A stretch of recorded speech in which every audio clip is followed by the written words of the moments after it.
Olá, irmãos. Nós estamos começando mais um culto de oração aqui através do nosso Facebook da Igreja Batista do Salgado Filho.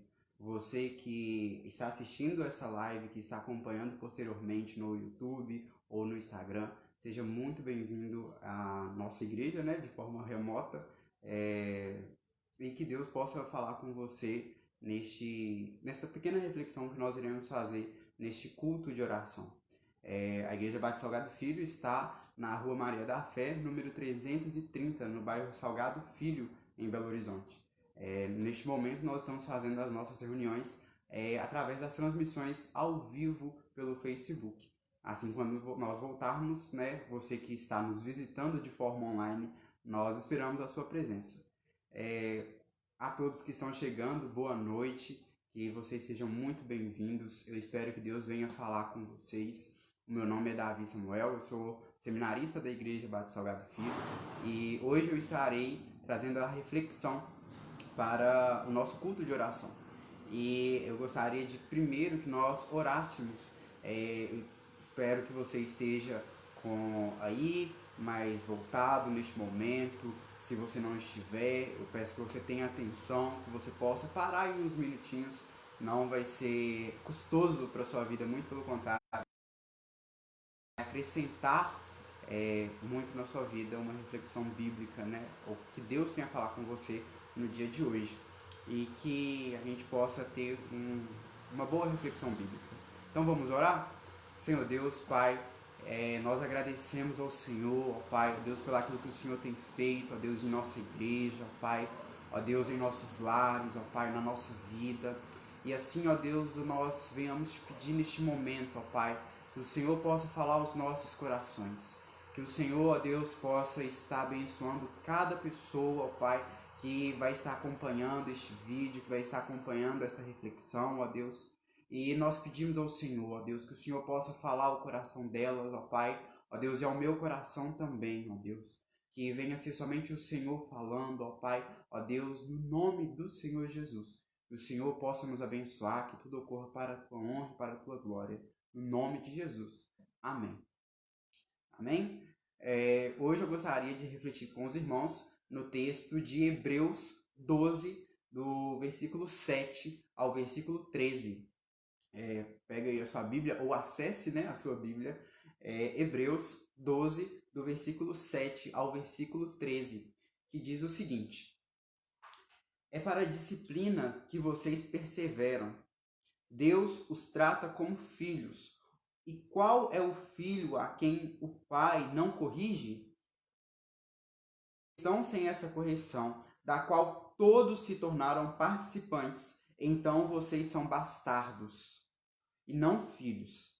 Além disso, tínhamos os nossos pais humanos que nos corrigiam e nos respeitavam, e nós os respeitávamos. Será que então não nos sujeitaremos muito mais ao Pai espiritual para vivermos? Pois ele nos corrige por pouco tempo, segundo melhor lhes parecia. Deus, porém, nos disciplina para o nosso próprio bem, a fim de sermos participantes da sua santidade. Na verdade, toda disciplina, ao ser aplicada, não parece ser motivo de alegria, mas de tristeza. Porém, mais tarde, produz fruto pacífico aos que têm sido por ela exercitados, fruto de justiça. Por isso, levantem as mãos cansadas e fortaleçam os joelhos vacilantes. Façam os caminhos retos para os seus pés, para que o manco não se desvie, mas seja curado. A carta de Hebreus, a gente não sabe quem é o autor dela, mas ela está falando diretamente a uma comunidade que ela vem da cultura judaica. São irmãos que são judeus, mas que entenderam que Cristo é o Senhor e Salvador e agora são cristãos, confessam a Cristo como Senhor e Salvador. E a carta vem exatamente com o intuito de incentivar esses irmãos a não voltarem, a não regredirem no caminho da fé, a não a desistirem da vida cristã, mas exatamente para incentivar eles a continuar nessa jornada. E o autor, assim como eu já falei, ele é desconhecido, ele tem muito conhecimento do Velho Testamento. Nós podemos ver aqui, e logo depois eu vou ressaltar alguns textos que ele cita lá do Antigo Testamento ainda, de Isaías, e ele tem muito conhecimento. Então ele está falando diretamente a uma comunidade. Bom, esse texto de Hebreus 12, do versículo 7 ao versículo 13, ele está falando justamente sobre disciplina.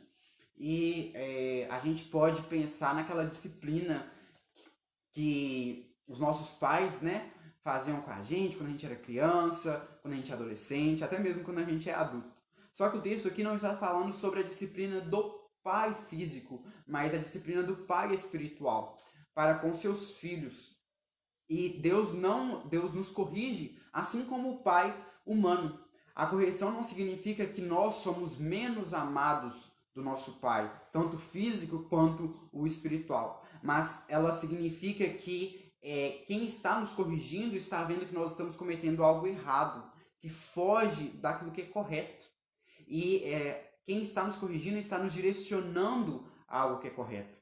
A correção, ela tem exatamente o intuito não de fazer mal. Ela não tem um intuito, ela não tem a natureza de fazer mal. E assim como o pai humano nos corrigia quando nós éramos crianças, quando nós somos adolescentes, quando nós somos adultos, o pai espiritual também nos corrige. Só que existe uma diferença. Existe essa diferença entre o pai físico, né, os pais físicos e o pai espiritual. O cristão, ele tem que ser corrigido por Deus. Não significa que jamais nós seremos corrigidos por Deus. Muito pelo contrário. O cristão que é corrigido, que é confrontado, ele mostra que ele é filho de Deus. Ele é visto como filho de Deus. Porque aquele que corrige, ama. Se Deus nos corrige, se Deus está nos colocando em correção, significa que Ele nos ama e existe um propósito para isso. Existe algo por trás disso, existe um bem que será feito a partir dessa correção. Mas aquele que não é corrigido por Deus, o texto vai falar no versículo bastardos e não filhos. Como assim? Aquele que não é corrigido por Deus, ele vai ser bastardo e não é filho de Deus. Quem não é confrontado pelo Evangelho, na sua postura, na sua fala, no seu modo de ser, não é filho de Deus. Se você não se sente confrontado, se Deus corrige quando você lê a Bíblia, quando você ora, você precisa rever isso. E o defeito não está em Deus porque não te corrige, mas o defeito provavelmente está em você. O defeito deve estar com certeza, com total certeza em você. Aquele que é filho de Deus, ele é corrigido, porque Deus nos ama, né? O texto mais, assim, que a gente mais comenta, que a gente mais fala, que geral, né, todo mundo tem na cabeça, João 3,16, porque Deus amou o mundo de tal maneira que deu o seu Filho único, para que todo aquele que nele crê não pereça, mas que tenha vida eterna. Deus nos ama. Deus, ele não nos trata com indiferença. O Deus que é revelado na Bíblia, o Deus que nos abraça, que nos chama de filhos, ele não é um Deus que está distante. Ele não é um Deus que ele se faz distante, mas muito pelo contrário, é um Deus que se faz próximo dos seus. É um Deus que deseja relacionamento. E desse relacionamento vem a correção. Desse relacionamento, meus irmãos, nós somos frequentemente corrigidos por Deus. Ah, Davi, mas eu não estou praticando nada errado. Eu não estou fazendo nada errado. Ótimo, glória a Deus. Mas você precisa ser corrigido por Deus, porque você ainda tem uma natureza pecaminosa. Você ainda está em carne. Você ainda não foi totalmente... você não está, né, espiritualmente, somente em espírito, melhor dizendo, que não vai estar lutando contra os pecados, contra a força da sua carne, que clama, que chama pela injustiça, que chama pelo prazer carnal, mas muito pelo contrário. A gente Sempre vai ter essa postura, mesmo se a gente estiver fazendo as coisas corretas, mesmo se nós estivermos diante do Evangelho, praticando o Evangelho, sempre Deus vai estar nos moldando, sempre Deus vai estar nos corrigindo. E muitas das vezes a gente pode pensar assim, mas Deus está me corrigindo, mas para que isso? Deus nos corrige com um propósito. Deus nos corrige não apenas como o pai humano, né? O nosso pai, a nossa mãe, o nosso responsável, ele nos corrigia quando nós éramos pequenos com alguns intuitos. Primeiro, para você não. Segundo, para você também respeitar a figura de autoridade dele. Deus, ele vai além disso daqui. Quando Deus nos corrige, quando Deus nos confronta em algo, ele também está visando a nossa santidade, para que nós nos tornamos cada dia mais semelhante a Jesus, para que nós sejamos a cada dia mais semelhantes a Cristo, a santidade de Cristo. E é muito engraçado, na hora que eu estava montando aqui essa mensagem, essa reflexão, eu estava lembrando de algumas coisas da minha infância. E aí, lá aqui em casa, né, quando minha mãe estava viva, ela cuidava de muitas crianças. E eu lembro que tinha algumas crianças que os pais corrigiam elas e era fácil de lidar. Existiam outras crianças que os pais não corrigiam, mas quando chegava lá em casa, minha mãe corrigia e eles respeitavam a minha mãe, mesmo não respeitando o pai. E existiam crianças que não respeitavam o pai, não respeitavam nem a minha mãe, não respeitavam nada. E quando o pai ia corrigir, ficava rindo, ficava debochando. Ou então, você já deve ter presenciado isso em algum espaço público, quando um pai está corrigindo a criança e dá uns tapinhas nela e ela, em vez de tomar uma postura ali e falar assim, estou fazendo alguma coisa errada, não, ela começa a rir. Meus irmãos, vamos refletir. Uma criança que ri diante de uma correção, será que ela está entendendo que aquilo é uma correção? Ou melhor, que o pai dela realmente está corrigindo ela? Ou será que aqueles tapinhas, aquelas palavras já se tornaram parte do cotidiano e aquilo nem mais dói, vamos colocar assim nela? Se nós trazendo para a nossa realidade enquanto cristãos, nós não podemos ser assim. Se Deus está nos corrigindo, se Deus está nos confrontando, e aí nós somos assim como essa criança que ri, que acha, vai passar, daqui a pouco ele vai fazer a nossa vontade, nós precisamos rever os nossos conceitos do que é filho de Deus. A gente precisa urgentemente ver isso. Porque a correção, a verdadeira correção, ela gera tristeza. E não é uma tristeza que vai fazer eu entrar em depressão, não é uma tristeza que vai fazer com que eu me sinta horrível em certo ponto, mas é uma tristeza fruto da correção. Ninguém é corrigido e se sente feliz. É impossível alguém ser corrigido e falar assim, muito obrigado, nossa, assim, essa correção foi fantástica, abrir um sorrisão de um canto da boca ao outro e falar assim, nossa, eu tava precisando dessa correção. Não existe isso. Nem enquanto humanamente falando, nem enquanto espiritualmente falando. Não existe nenhum cristão que vai ser corrigido e vai se sentir feliz, que vai se sentir, eu fui corrigido por Deus hoje, eu fui confrontado por Deus hoje. Ele pode até sentir algo diferente que dentro dele, mas ele vai se sentir confrontado, ele vai se sentir triste consigo mesmo, mas essa tristeza vai gerar algo nele que vai gerar ele a cada dia mais, a cada momento mais, vigiar, orar, buscar a direção de Deus para que ele não venha novamente ser corrigido naquele aspecto. Ele verdadeiramente vai se arrepender. Ontem eu estava compartilhando no encontro, né, com os adolescentes sobre Esaú.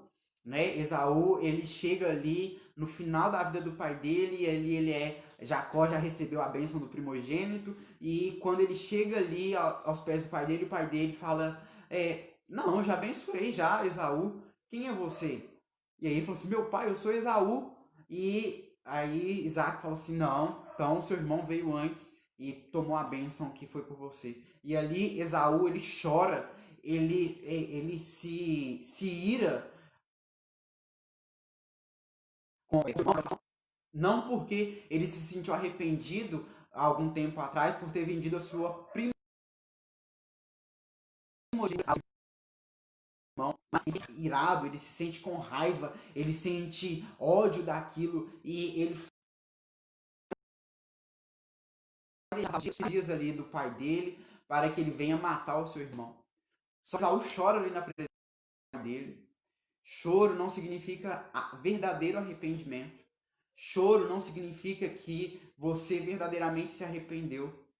Choro é apenas mais uma demonstração da emoção, né? Ela vai estar trazendo ali, ela pode demonstrar que você estava triste, que você estava alegre, mas o choro não é simplesmente, nossa, está arrependido, chorou e está arrependido.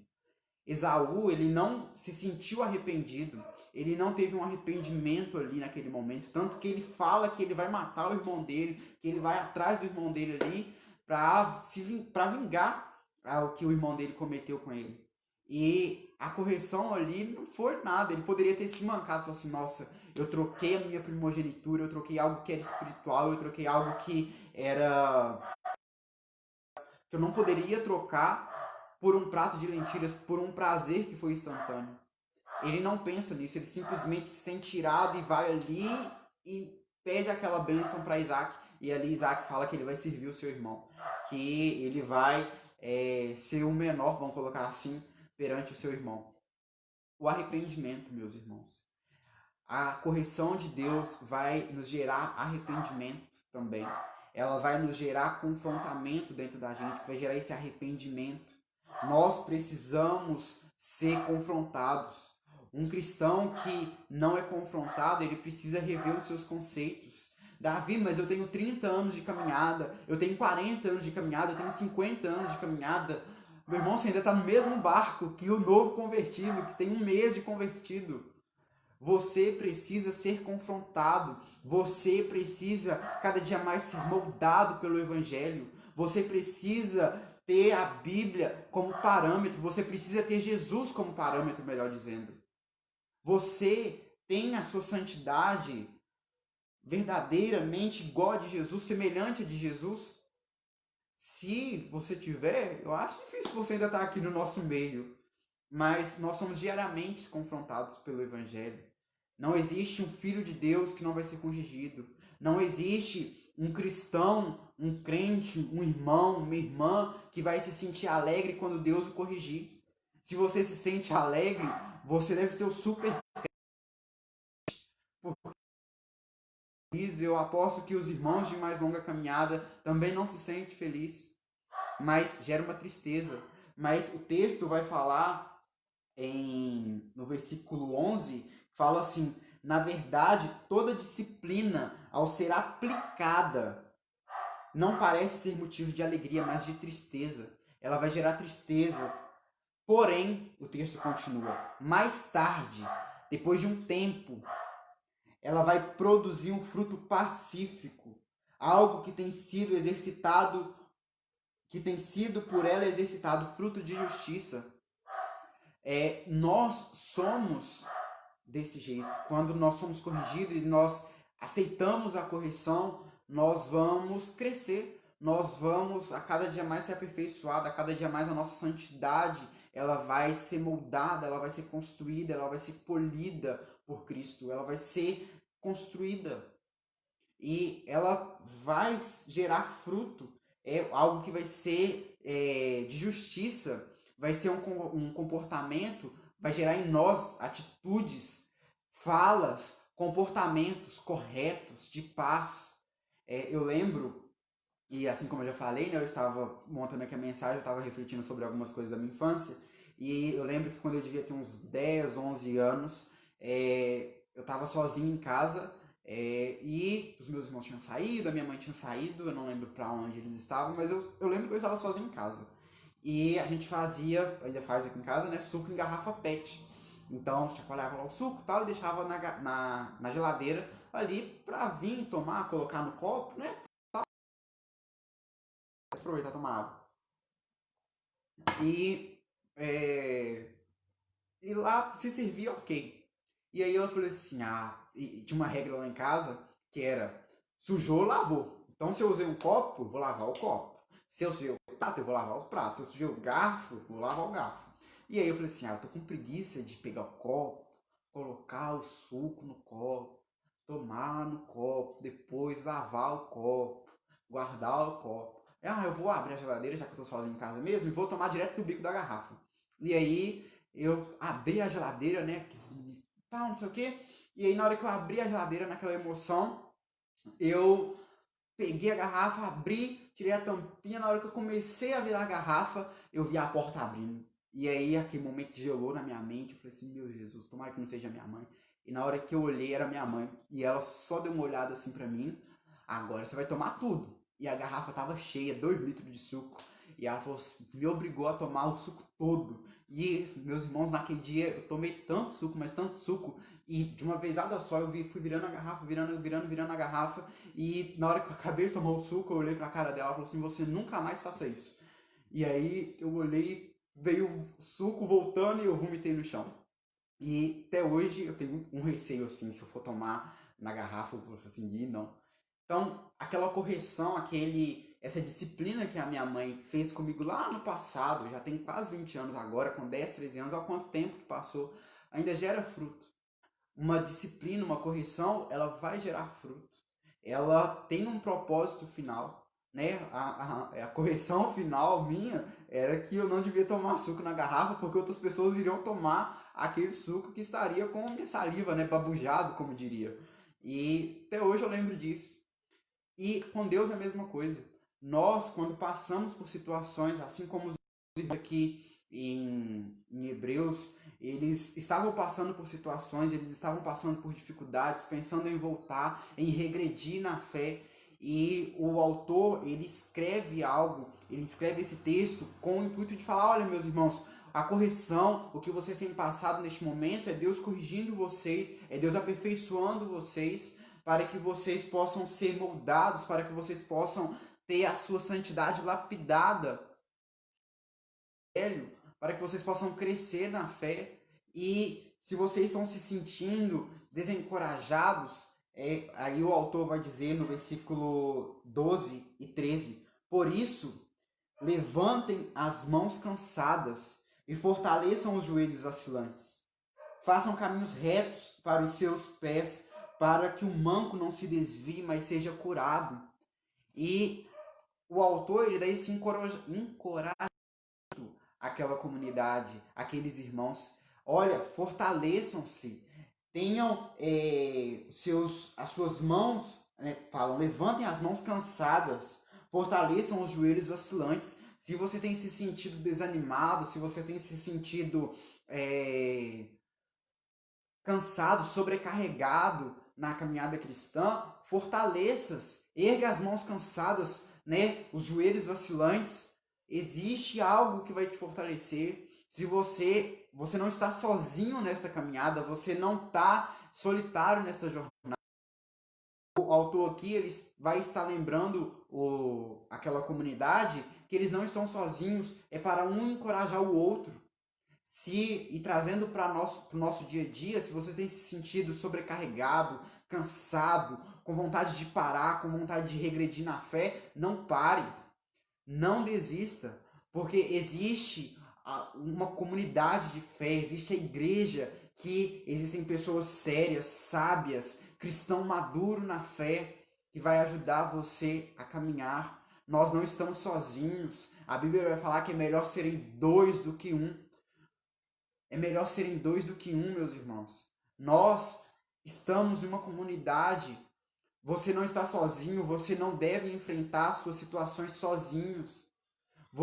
Existe toda uma comunidade que vai estar ali agregando com você, que deseja caminhar com você, que se preocupa com você. Ah, não, Davi, mas quando eu entro na igreja eu me sinto invisível, o pastor não olha para mim, os irmãos não olham para mim.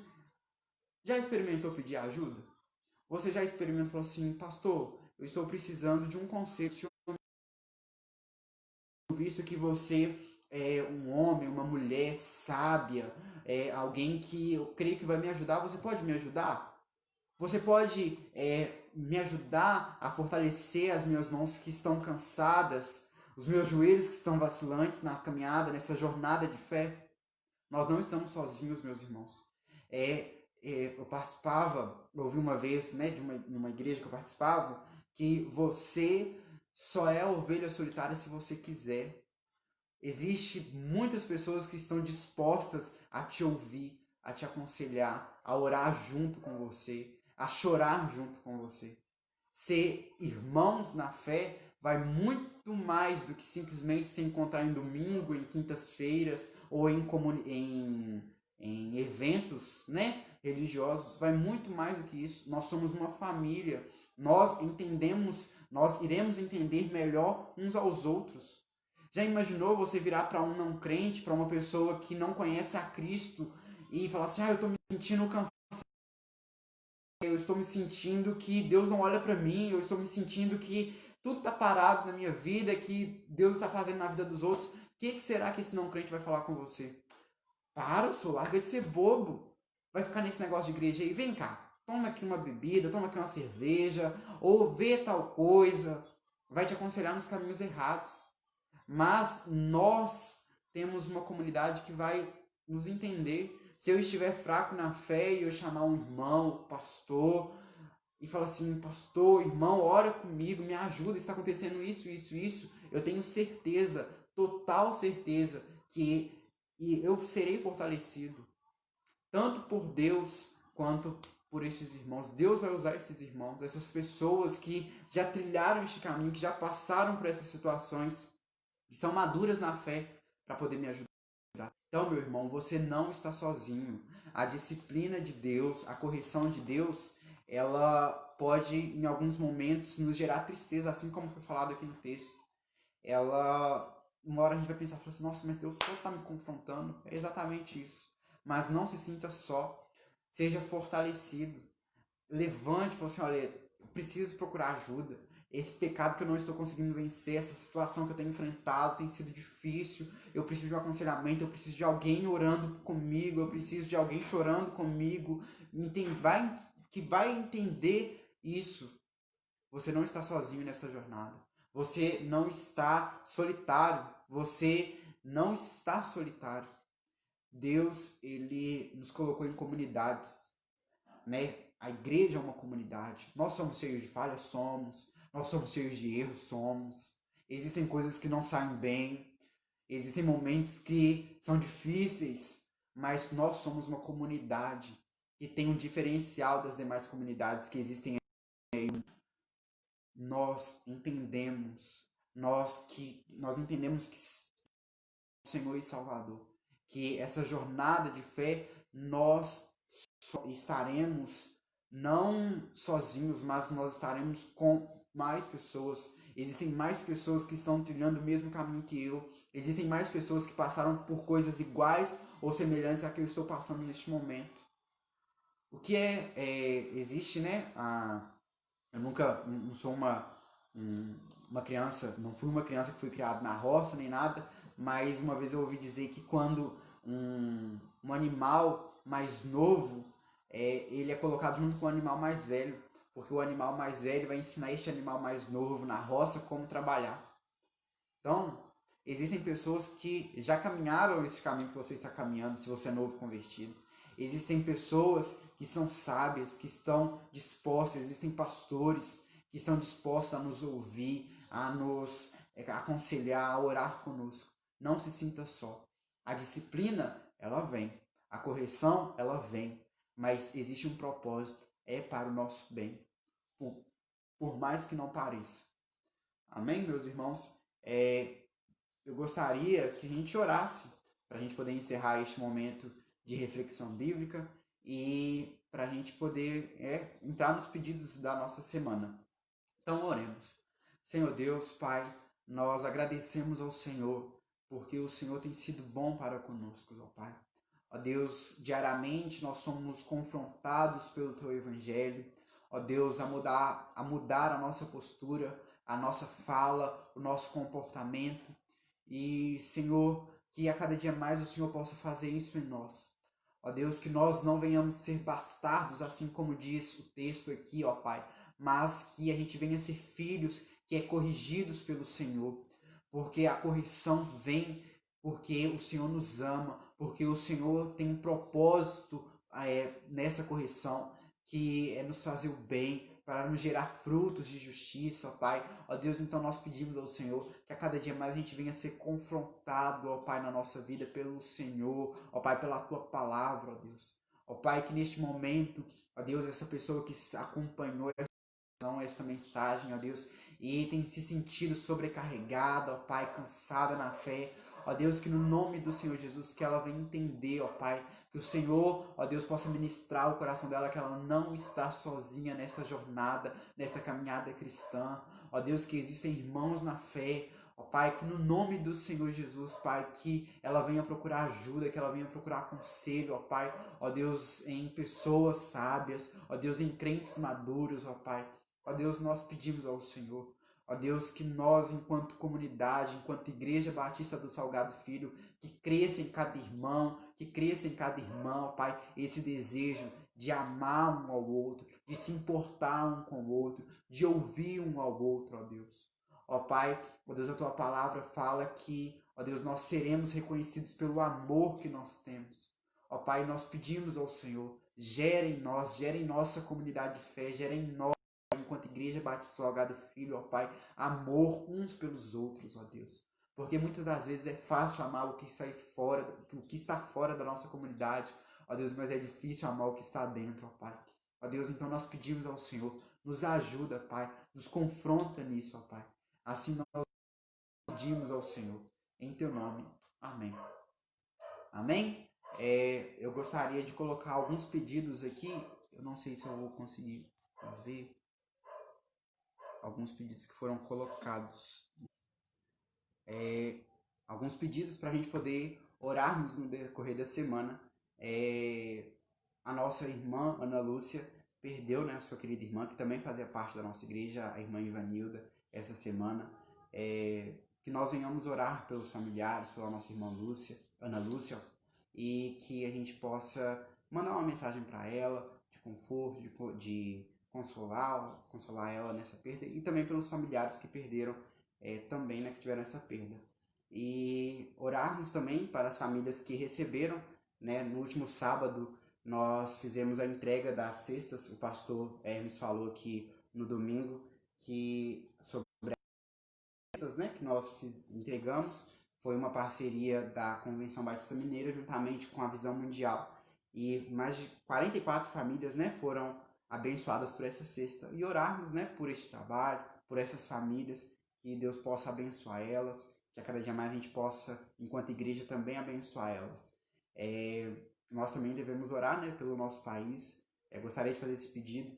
Nós vemos, e hoje o texto fala sobre correção. Eu entendo que tudo que nós estamos vivendo neste momento, enquanto nação, enquanto mundo, é uma correção. É Deus nos mostrando tanto no macro, né, quanto no micro da nossa vida, que existem coisas que precisam ser consertadas, né? O que faz um vírus, algo que é impossível de se enxergar aos olhos nus, não faz com toda a humanidade. E a cada dia que passa nós vemos mais notícias, e que a gente possa tirar disso crescimento também.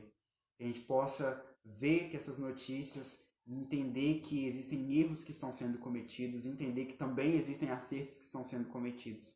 E que nós, enquanto igreja, nós podemos nos posicionar, tanto em fala quanto em oração. Eu acredito muito que uma igreja que ora pelo seu país, existe algo diferente em nós. Se nós amamos a nossa pátria, se nós amamos a nossa nação, existe algo diferente em nós. Nós vamos ser reconhecidos por isso. Nós iremos fazer a diferença aqui também. Não existe nada, né? E eu vou colocar no meu exemplo, não existe essa ideia de fazermos diferença em lugares fora, né, do Brasil, se nós não fazemos diferença dentro aqui do Brasil, que é a nossa pátria, que é a nossa nação. Então que a gente venha orar também no decorrer dessa semana pelas nossas autoridades, pelos nossos governantes, por essa nação, para que o evangelho possa se espalhar cada dia mais, porque pode entrar governo, pode sair governo, mas o único governo que é justo e reto é o governo do nosso Senhor Jesus Cristo. As pessoas só irão conhecer verdadeiramente um governo se nós apresentarmos o evangelho a elas. Então, que a gente possa orar, que a gente possa nos posicionarmos também, enquanto igreja, referente à nossa nação. E Que Deus possa abençoar a sua semana, que Deus possa abençoar a sua família, que você que está acompanhando, que acompanhou esta mensagem, esta reflexão, que Deus possa te guardar, te proteger e te abençoar, tanto você quanto a sua casa. Então, Deus abençoe e boa semana.